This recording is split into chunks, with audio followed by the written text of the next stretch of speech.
Tapi benarkah di tahun 2024 nanti, asmara Fuji ini akan diwarnai dengan derasnya tetes air mata dan mencari kesalahan Fuji, kesalahan anak umur 20 tahunan yang saya pikir semua orang di usia tersebut pasti pernah membuat kesalahan, terutama permasalahan asmara yang kalau ini tidak di-manage dengan baik, ini akan menjadikan Fuji sangat-sangat berduka dan meneteskan air mata di sepanjang tahun nanti.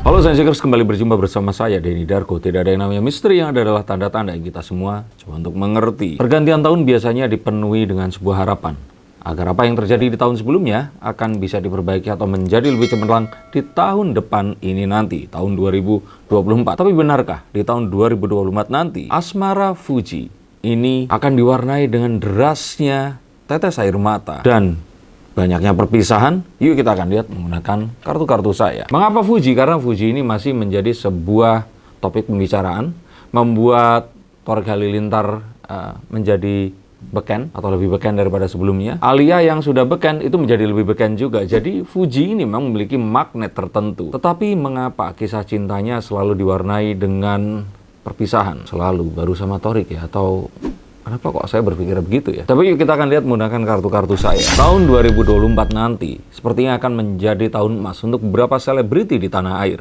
Tapi sepertinya tidak untuk Fuji. Tahun depan ini sepertinya akan menjadi tahun yang cukup berat.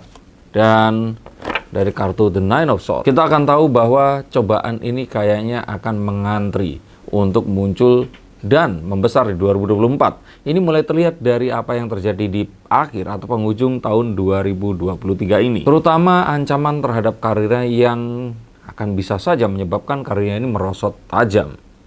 Mengapa hal itu terjadi? Fuji ini sepertinya mulai berhadapan dengan orang-orang yang tadinya ini ada di pihaknya tapi terus kemudian tidak suka kepadanya, atau paling tidak ini yang dikesankan, seperti Eren Bermawi yang adalah kakak dari Marissa Icha yang sekarang ini sudah mulai tampak menghujat Fuji habis-habisan. Walaupun ya memang Fuji memiliki para lovers dan pembelanya, tetapi ini tentu saja sangat merisaukan. Apakah ini adalah sebuah pertanda yang akan menjadi sebuah ujung juga dari karir seorang Fuji? Tidak hanya itu, ini lawan sejati yang tak henti terus menghampiri, Pak Dodi Sudrajat yang merupakan ayah dari Vanessa Angel. Ini sepertinya mulai muncul kembali, diduga merembet untuk membuka aib-aib Fuji dan mencari kesalahan Fuji, kesalahan anak umur 20 tahunan yang saya pikir semua orang di usia tersebut pasti pernah membuat kesalahan. Tapi ya itu tadi,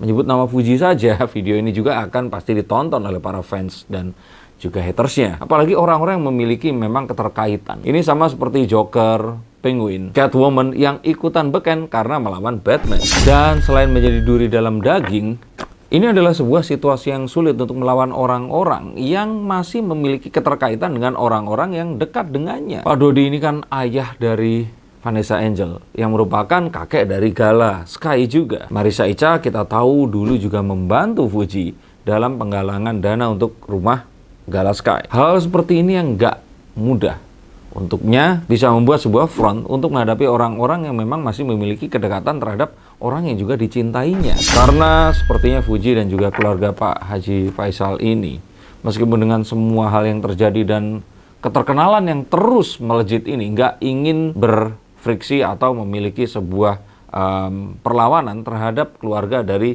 misalnya Vanessa Angel atau orang-orang yang pernah membantu mereka. Mereka ini lebih pilih untuk ya diam saja dan nggak terlalu mempermasalahkan ini di publik. Tapi bagaimana dengan hatinya? Apakah ini juga menjadi sebuah penyebab yang akan membuat sebuah ledakan perasaan yang selama ini dipendam, yang tidak bisa diungkapkan, dan ini terjadi di akhir tahun ini nanti? Saya kira apapun itu, jika dia terus memendam ini dan tidak merespon, ini malah bisa menjadikan sebuah ekses negatif untuk karir Fuji itu sendiri. Ini hanya akan dianggap memperkuat tuduhan-tuduhan dari orang-orang yang tidak menyukainya dan seakan membenarkan apa yang dikatakannya. Padahal Sangat mungkin itu tidak benar adanya.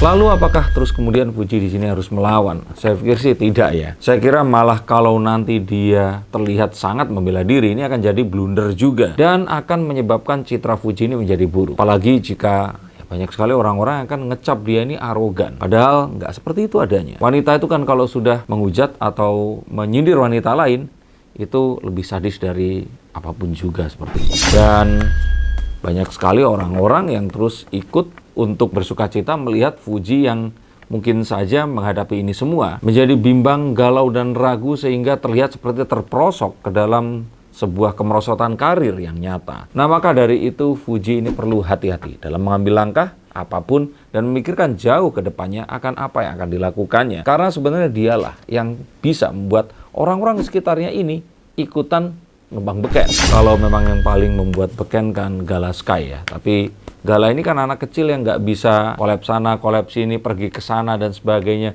Dan ini dinikmati oleh seorang Fujianti ini tadi. Lalu apa yang harus dilakukan oleh Fuji? Saya kira dia di sini tetap harus bisa memanage semua isunya ini tadi dan bisa menjawab dengan kerendahan hati. Fuji ini memang looknya kan sudah seperti cewek yang jutek kan. Nah, maka itu perlu sebuah mungkin saja meng-hire seorang branding consultant atau seseorang yang bisa membuat atau manage isu yang ada.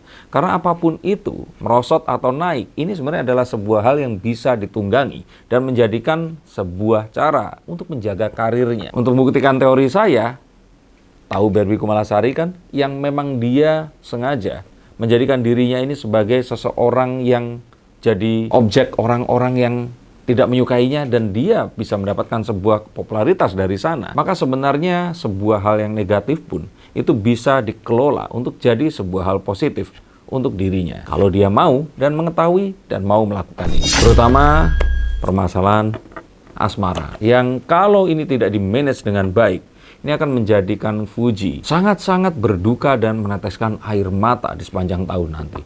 Bukan karena pria yang diharapkannya ini tidak akan menemaninya, tapi lebih kepada hujatan-hujatan orang yang seakan-akan mereka ini menganggap Fuji ini nggak punya perasaan dan terus melontarkan hinaan dan juga cacian. Padahal seperti kita tahu, untuk orang-orang yang sudah melewati usia Fuji, menghadapi apa yang terjadi dan memiliki apa yang dimiliki oleh Fuji saat ini, tentu saja bukanlah sebuah hal yang mudah untuk kita. Mungkin normalnya anak-anak seusia Fuji ini masih pergi kuliah, meminta uang jajan kepada orang tuanya, mendengarkan nasihat darinya, dan menghabiskan waktu bersama dengan teman-teman yang tulus dan memang menerima dia apa adanya. Di usia tersebut, Fuji harus memilah-milah teman dan orang-orang di sekitarnya, menghadapi kepalsuan dunia entertainment yang memang ada di mana-mana, dan tetap survive dengan mental health-nya, yang saya kira saat menyebutkannya tadi, saya sepertinya juga nggak akan sanggup menjalaninya. Ini yang mungkin bisa saya bacakan. Jika kalian memiliki opini dan pendapat tentang apa yang dibahas ini, silahkan tuliskan komentar kalian di bawah sini. Dan jika kalian dan ingin dibacakan kartu untuk mengetahui apa yang harus kalian lakukan ke depannya, silahkan hubungi